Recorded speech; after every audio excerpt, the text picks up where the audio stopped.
Cyril D'Souza ঘুমিয়েছিলেন। স্বামী মারা যাবার পর থেকে তিনি একাই থাকেন এই ছোট্ট একতলা বাড়িটায়। আগামী বছর হসপিটালের নার্সের চাকরি থেকে অবসর নেওয়ার পর তিনি ছেলের কাছে চলে যাবেন বলে মনে মনে ঠিক করে রেখেছেন। হঠাৎ ভোঁ ভোঁ করে তার পোষা কুকুর ডেকে উঠল। নিজের পশু কুকুর রকির চিৎকারে ঘুম ভেঙে গেল সিরিলের। রকি সারারাত বাগানে ঘুরে বাড়ি পাহারা দেয়। রকি ক্রমাগত চিৎকার করে চলেছে। সিরিলের মনটা কু ডাকল। তিনি বুঝতে পারলেন নিশ্চয়ই কিছু একটা হয়েছে, হয়তো কোনো চোর বাগানে ঢুকেছে, না হলে রকি এমন করবে না। এমনিতে সিরিল বেশ সাহসী মহিলা।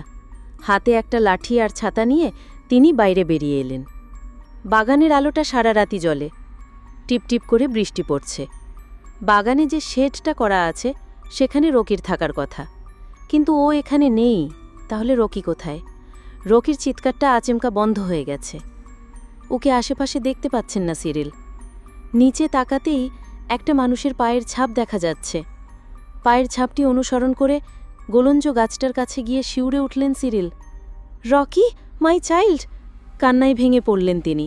তার নিঃসঙ্গ একাকী জীবনের একমাত্র সাথীর রক্তাক্ত মৃতদেহটা কাদার মধ্যে পড়ে আছে। রকি ছিল তার পুত্র সম। অবলা জীবটাকে কে এমন করে মারল? ঘাড় মুন্ডু আলাদা হয়ে গেছে রকির। হাঁটো মুড়ে বসে পড়লেন সিরিল। শোকে কাতর সিরিল কয়েক মুহূর্ত সেন্স হারিয়ে পড়েছিলেন।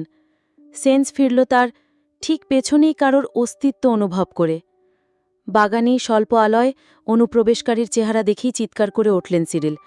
কালো রঙের লং কোট পরিহিত আগন্তুক যে ইহজগতের বাসিন্দা নয় তার বলার অপেক্ষা রাখে না। তার বুকে ছোট্ট একটা বুলেটের গোল ফুটো। সিরিল কাঁপতে কাঁপতে বাগানের মাটিতে থেবড়ে বসে পড়লেন। তার অন্তিম প্রহরের দিকে যে ঘড়ির কাঁটা ছুটো চলেছে সে বিষয়ে আর কোনো সন্দেহ নেই। ধীর পদক্ষেপে এগিয়ে আসছে সে। সিরিল সৃষ্টিকর্তার নাম নিয়ে অসহায় আত্মসমর্পণ করলেন মৃত্যুদূতের কাছে।